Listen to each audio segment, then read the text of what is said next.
इस द हिंदू का एक और एडिटोरियल है, वो डिस्कस करते हैं हम लोग हैं। क्या एडिटोरियल है? काफ़ी अच्छा है।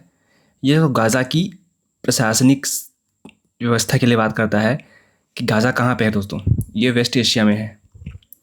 सबसे पहले समझिए आपकी एशिया का जो वेस्ट वाला हिस्सा जो है,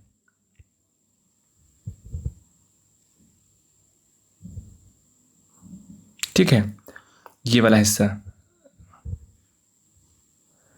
ये जो हिस्सा यहाँ पे है, ये है इज़राइल, ये इज़राइल है, और यहाँ पर रेड कलर से ये छोटा सा गाज़ा है ये, ठीक है, गाज़ा। तो आपको पता है कि 7 अक्टूबर 2023 को जब भारत में क्रिकेट मैच चल रहा था ओडीआई, उस समय विराट कोहली वाला कंट्रोवर्सी हुई थी काफ़ी कि विराट कोहली के एक लड़का आकर के गले लग गया आकर के था, और वो हमास का सपोर्टर था दोस्तों, मतलब पैलेस्टाइन का सपोर्टर था, फ्री पैलेस्टाइन नाम से। तो वहीं से बात आती है, वहाँ से दोस्तों ने। तो अब एक बात आती है यहाँ पे कि इसराइल ने खूब बॉम्बिंग की, वहाँ पर सिविलियन इंफ्रास्ट्रक्चर पूरा बर्बाद कर दिया, इस तरीके से आरोप लगते हैं इसराइल पे। और हमास ने भी आपस में खूब लड़ाइयाँ लड़ी हैं सुरंग के माध्यम से। बहुत सारी सुरंगें वहाँ पे खोद रखी हैं गाज़ा के नीचे। तो गाज़ा एक जगह का नाम है जो कि पैलेस्टाइन का एक तरीके से पार्ट है। पैलेस्टीन जो है, पैलेस्टाइन आप ये मानो कि एक लैंड थी। बैल्फोर डिक्लेरेशन के बाद में ब्रिटेन ने कहा कि ज्यूज़ के लिए एक लैंड होना चाहिए। तो लैंड कहाँ दिया? मिडिल ईस्ट में या वेस्ट एशिया में। मिडिल ईस्ट कहो, जो कि यूएसए कहता है, ये यूएसए का टर्म है। वेस्ट एशिया कहो, जिसको इंडिया बोलता है। तो जो भी आप मानना चाहो, एक ही क्षेत्र के नाम है। तो अभी क्या हुआ कि मिडिल ईस्ट में जो रीजन था वहाँ पे, वो कंट्री था पैलेस्टाइन। उसको बाद में तोड़ करके ब्रिटेन ने क्या बनाया? इज़राइल बनाया। ब्रिटेन ने, फ्रांस ने मिलकर के, खास करके वेस्टर्न कंट्रीज़ हैं, यूएसए के सपोर्ट से बना, और पैलेस्टाइन बच गया आधा। अब पैलेस्टाइन भी दो चीज़ों से बन के बना है। एक है वेस्ट बैंक जगह का नाम है जो कि ईस्ट में पड़ता है, ईस्टर्न पार्ट, और गाज़ा है ये वेस्ट में पड़ता है। तो ऐसा कुछ था पैलेस्टाइन, ऐसा ये गाज़ा बचा है, और यहाँ पे है ये वेस्ट बैंक, ये जो नीली नीली टेरिटरी है इस तरीके से। तो ये वेस्ट बैंक है और ये है गाज़ा, और ये जो पूरा का पूरा एरिया ये वाला है, ये वाला पूरा एरिया है, ये है इज़राइल, ठीक है। अभी इसके कंट्रोल के लिए बात आ रही है कि इज़राइल ने इसी पे बमबारी की थी, इसके कंट्रोल के लिए आ रहे थे। तो हमास जो है, हमास एक टेररिस्ट ऑर्गेनाइजेशन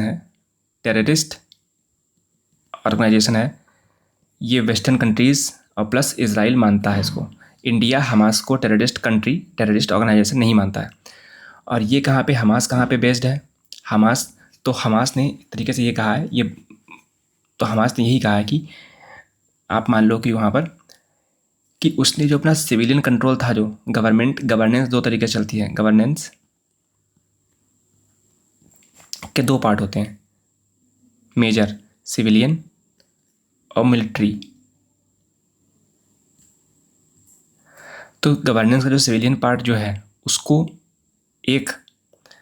उसको जो है एक तरीके से यूएन की बॉडी, यूएन के तरफ से कुछ लोगों के द्वारा, अली साद नाम का एक आदमी है, अली साद उसको हेड कर रहे हैं, और कुछ टेक्नोक्रेट्स, कुछ लोगों की मदद से एक आप कह लो कि टेम्पररी सेटलमेंट बनाया गया है, जो कि कायरो, इजिप्ट में बेस्ड रहेगा, और वहाँ से ये गाज़ा को चलाएंगे। ये लोग गाज़ा को चलाएंगे, ठीक है। तो अभी बट चूंकि ऐसा इसलिए है यहाँ पर 3 चीज़ें यहाँ पे समझनी चाहिए यहाँ पे कि 3 स्टेप प्रोसेस यहाँ पे ये है कि एक तो असिमेट्रिक वॉरफेयर आपको पता हुआ है। एक तरफ है कहाँ, वेस्ट प्लस इज़राइल। वेस्ट मतलब western countries, USA, UK, France, Germany, ये सब कंट्रीज़। वेस्ट जब मैं बड़ा लिखता हूँ दुनिया में, जब डब्लू बड़ा लिखा जाता है तो उसको बोलते हैं पॉलिटिकल वेस्ट, मतलब कि वेस्टर्न कंट्रीज़ की बात होती है। और जब मैं छोटा वेस्ट लिखूँ तो उसको होता है दिशाएं, जैसे direction, east west north south. जब डब्लू बड़ा होता है तो उसको बोलते हैं कंट्रीज़, मतलब वेस्टर्न कंट्रीज़। ये सिविलाइजेशन की बात हो रही है, सिविलाइजेशनल की बात हो रही है, स्टेट की बात हो रही है, ठीक है। तो एक तरफ है वेस्ट और इसराइल, और दूसरी तरफ है हमास। तो ये तो बहुत ताकतवर है, ये बहुत कमज़ोर है। ये तो इसराइल को तो खुल्लम खुल्ला यूएसए सपोर्ट करता है, बट हमास को कोई खुले सपोर्ट करता नहीं है। ईरान के बाद ईरान करता है, लेकिन अगेन वो तो टेररिस्ट ऑर्गेनाइजेशन मानता है उसको, और इसको बहुत सी कंट्रीज़ मानती हैं, बट इसराइल को सारे टेररिस्ट नहीं मानते हैं। या तो कुछ मानते हैं या तो कुछ नहीं मानते हैं। या तो कुछ मानते हैं कंट्री को, इसराइल को, कि हाँ कंट्री है, या कंट्री नहीं मानते हैं। बट हमास को तो कुछ कंट्रीज़ मानती हैं कि हाँ टेररिस्ट ऑर्गेनाइजेशन यहाँ पे है। अच्छा, तो जो अभी सेटलमेंट जो किया गया है बोर्ड यूएन के थ्रू, वो यूएन ने माना कि जो बोर्ड ऑफ पीस है उसी के जो है कॉन्सिक्वेंस में, उसी के परिणाम स्वरूप हम इसको ले रहे हैं। उसी के रिजल्ट में बोर्ड ऑफ पीस, जो कि डोनाल्ड ट्रंप ने बनाया था, जिसमें बहुत सारे लीडर्स भी गए थे, पाकिस्तान के शहबाज शरीफ भी गए थे, उसके एवज में बनाया गया था इसको। तो यूएन ने कहा इसी के थ्रू जो है हम लोग कुछ टेक्नोक्रेट्स को भेज करके और गाज़ा में जो एडमिनिस्ट्रेशन है उसको चलाते हैं। तो इसकी 3 स्टेप में इसको समझते हैं हम लोग हैं। 3 स्टेप्स लिए गए वहाँ पे। पहला है कि हमास की स्ट्रैटेजी समझिए क्या है कि सिविलियन कंट्रोल जब उसने दे दिया किसके, कायरो बेस्ड, कायरो में जो बॉडी बनाई गई है भी है उसको, अपने पास मिलिट्री के फंक्शंस रखे हैं। मतलब ऐसा नहीं कि अपने आप को डिज़ार्म कर लिया हो, खुल्लम खुल्ला के देखो मैं आज से सारी मिसाइल सारी बंदूकें छोड़ रहा हूँ और अपने आप को आत्मसमर्पण कर रहा हूँ, कैपिटुलेशन कर रहा हूँ, ऐसा कुछ नहीं हुआ। मिलिट्री वाला एंगल उसने रखा है, सिविलियन कंट्रोल उसने दे दिया है किसको, Cairo based UN aided body को। पहली बात।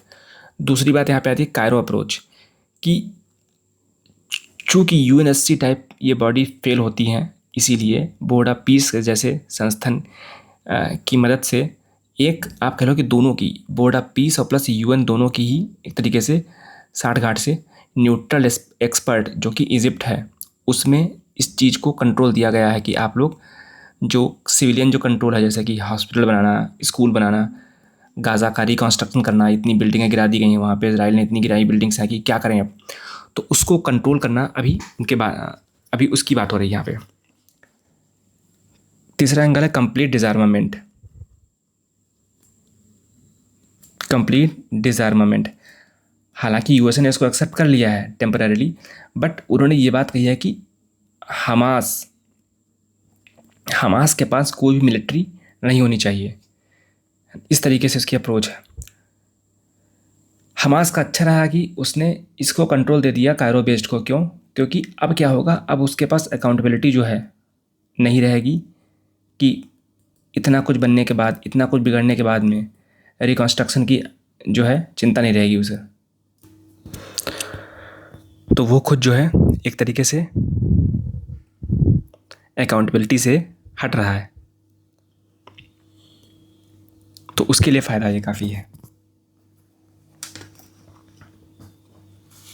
अब बात करते हैं कि अभी तक केवल और केवल हमास ने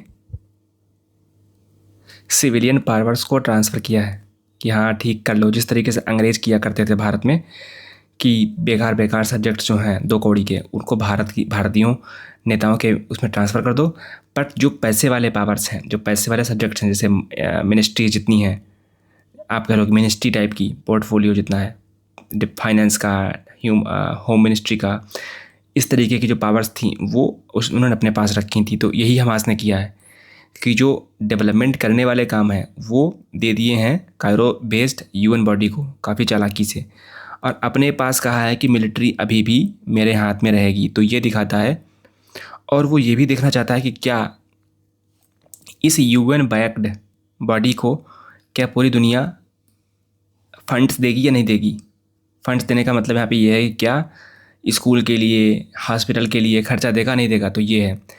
इज़राइल का मानना क्या है कि मोनोपोलाइजेशन पावर होना चाहिए। इज़राइल का मानना क्या है दोस्तों कि मोनोपोलाइजेशन ऑफ पावर, कि सिर्फ एक ही बॉडी हम हो पैलेस्टीन जैसे गाज़ा में, जिसके पास सारा कंट्रोल हो, दोनों सिविलियन प्लस मिलिट्री।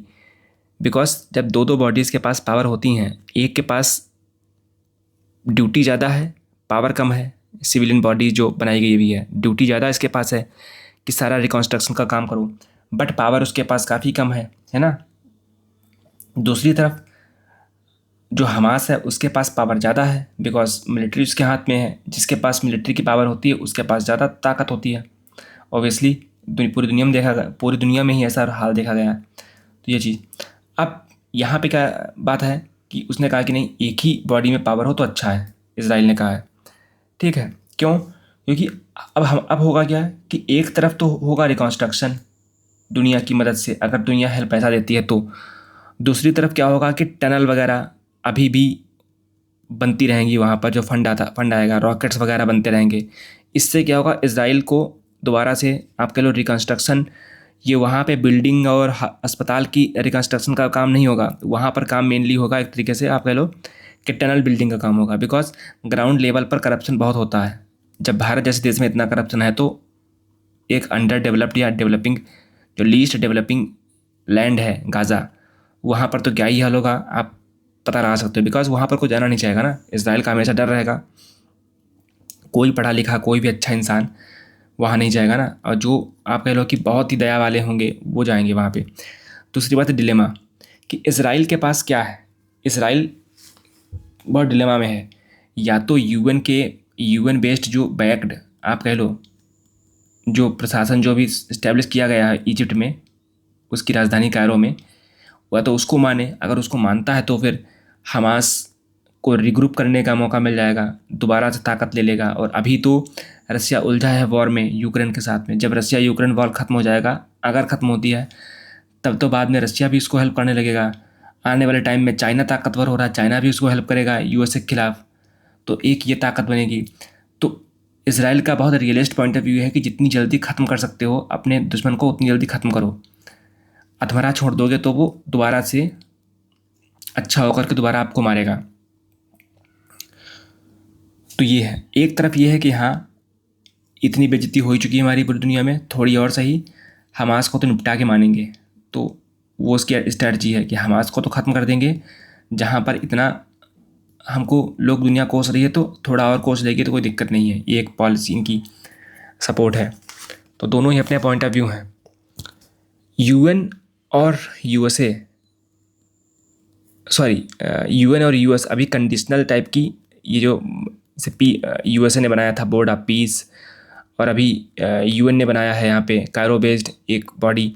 तो दोनों का ये था कंडीशनल सपोर्ट। बट यूएसए का थोड़ा सा पॉइंट ऑफ व्यू अलग था। यूएसए चाहता था कंप्लीट डिसआर्मामेंट, जो कि इसराइल का पॉइंट ऑफ व्यू है। इसराइल ने कहा कि ऐसा करो, तभी बोर्ड ऑफ पीस बना था दोस्तों। ठीक है, ताकि बाहर से लगे कि हाँ हम बोर्ड ऑफ पीस बनाना चाह रहे हैं और ऐसा ऐसा। हालांकि इसराइल शामिल नहीं हुआ था बोर्ड ऑफ पीस में। ये दिखाता है कि ट्रंप की एक सोच, इसराइल जो है इंस्टीट्यूशनल डिस्कलेशन की बात हो रही है कि ऐसी जो बॉडी बनी है यूएन बैक्ड कायरो में, ऐसा ना हो कि वो टेररिज्म को फंड करने लगे दोबारा से। तो इसलिए एक न्यूट्रल बॉडी होना ज़रूरी है। अगर नहीं होगी तो फिर इसराइल ट्रस्ट वैसे भी कम करता है, फिर तो ट्रस्ट फ्यूचर में ऐसी बॉडी बनने पर भी वो करेगा। अगर फ्यूचर में भी ऐसे प्रयास होंगे तब भी करेगा। क्रिटिकल एक्स का एग्जामिनेशन दोस्तों क्या है, अब ये पॉइंट ऑफ व्यू मेन है कि जब सिविलियन बॉडी और मिलिट्री बॉडी अलग अलग होती हैं तो इनमें आपस में डुअल गवर्नेंस हमेशा बेकार रहती है। भारत में भी अंग्रेज़ों के समय पर डुअल एडमिनिस्ट्रेशन थी।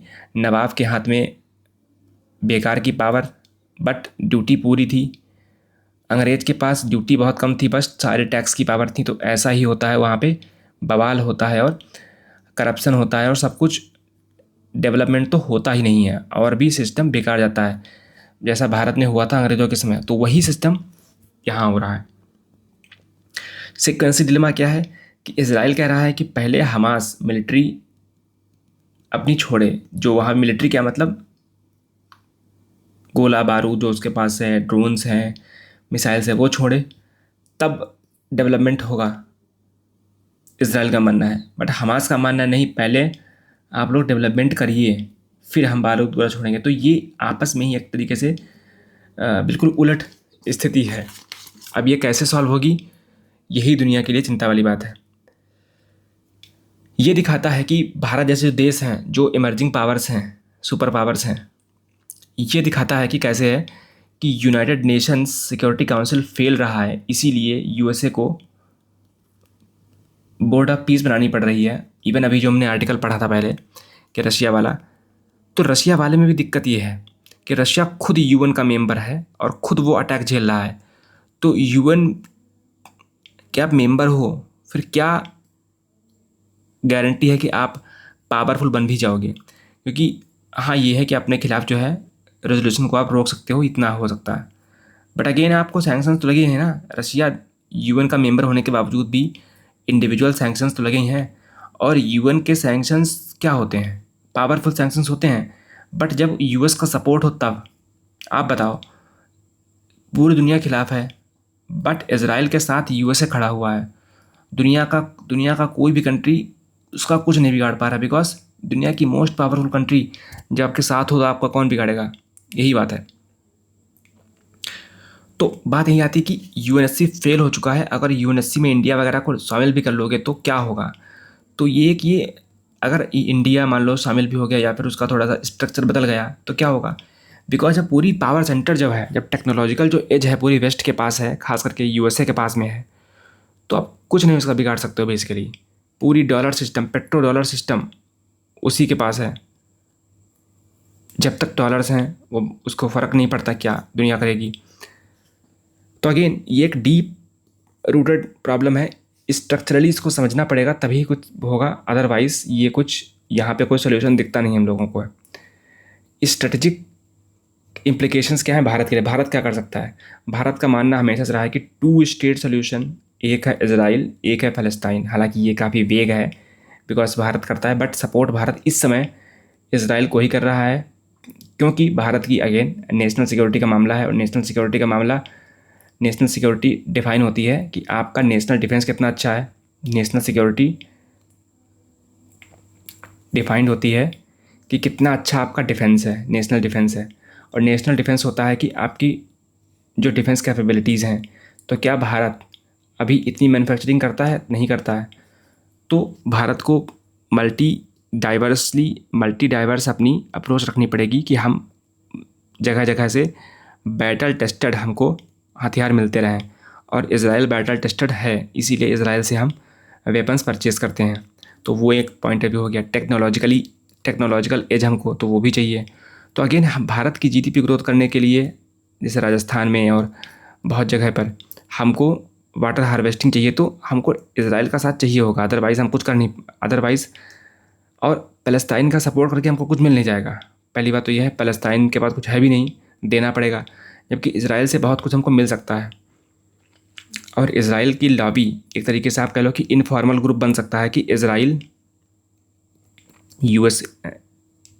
है, यूएसए है, इंडिया है, ये 3 मिलकर के एक फाउंडेशनल ब्लॉक बना सकते हैं। बट अभी तक कुछ हो नहीं पाया है बिकॉज उसकी पॉलिसी इतनी क्लियर नहीं है और इंडिया का थोड़ा झुकाव रशिया के प्रति है, तो इसीलिए। तो ये है। फिर भारत क्या कर रहा है? भारत आईमेक कॉरिडोर बना रहा है कि आईमेक कॉरिडोर के लिए इजराइल बहुत ज़रूरी है, अरब स्टेट्स बहुत ज़रूरी हैं। तो ये एक बात है। उधर भारत INSTC भी बना रहा है ईरान में, तो 2 भारत स्टेप साथ साथ ले रहा है। और ये इसमें ईरान का क्रिटिकल रोल होने वाला है, क्योंकि ईरान से गुजरती है। आईमेक में क्या है कि इजराइल से सब करती है। तो भारत एक अजीब दुनिया में कंट्री है जो दो दुश्मनों से भी रिश्ते रखना चाहती है। फिर काउंटर टेररिज्म मैट्रिक्स कि टेररिज्म के प्रति इजराइल इतना अच्छा प्रखर बन के हो रहा है जो कि कोई नहीं है, तो उससे हमको सीख मिल सकती है बिकॉज हम भी टेररिज्म से काफ़ी अफेक्टेड हैं। डिप्लोमेटिक इक्विडिस्टेंस कि हम हर सबको सपोर्ट करेंगे जहाँ जहाँ हमारा फ़ायदा होगा। बेसिकली ये होता है कि सबसे हम करेंगे, जैसे मेडिकल जो है, अगर हमको मेडिकल असिस्टेंस देनी हो तो जिस तरीके से ई रूपी लॉन्च किया भारत ने था, एक तरीके का कि बारकोड देंगे हम सिटीजन्स को, और वो बारकोड ले जा करके आप किसी भी दुकान से वो चीज़ परचेज़ कर सकते हो। बारकोड आपको हम फ़ोन में डिजिटल माध्यम से भेजेंगे, चाहे आपके पास कीपैड फ़ोन हो, चाहे आपके पास कैसा भी फ़ोन हो, स्मार्टफ़ोन हो, आपको सरकार बारकोड भेजेगी, यहाँ 2 किलो शक्कर ले लीजिए जा करके आप। तो आप किसी भी मार्केट में किसी भी दुकान से आप शक्कर लोगे, फिर उस दुकान को सरकार पेमेंट करेगी ऑनलाइन, जब वो अपने डिजिटल पोर्टल पे दिखाएगा कि हाँ हमने इतने बारकोड का सामान परचे दिया है लोगों को। तो उस तरीके से भारत कर सकता है। लेकिन अगेन, क्या वहाँ पर लोगों के पास इतना कुछ है, डिजिटल इंफ्रास्ट्रक्चर है, नहीं है। पहले बेसिक तो चीज़ें उनके पास है नहीं, तो डिजिटल इंफ्रास्ट्रक्चर की बात ही नहीं आती, वो तो बहुत बड़ी बात हो गई। ठीक है, वार ऑफ एट्रीशन, ये कहीं ना कहीं दिख रहा है कि ये एरिया, ये जो रीजन पूरा है वेस्ट एशिया का, इसको यूएसए चाहता ही है कि ये दुनिया में अंडर डेवलप्ड रहे, तभी छोटा सा चुन्नू सा इजराइल उन लोगों पे डोमिनेट कर पाएगा। अदरवाइज़ अगर पीस हो गई तो बाकी सारे कंट्रीज मिल जाएंगे, इजराइल के प्रति हो सकता है कि कोई खिलाफ कद खड़ा हो जाए। बट अगेन फिर यूएसए की डोमिनेंस ख़त्म हो सकती है। तो यूएसए का मानना है कि हम अमीर तभी हैं जब लोग गरीब हैं। यूएसए का ऐसा ही कुछ मानना है, इसीलिए यूएसए ताकतवर है।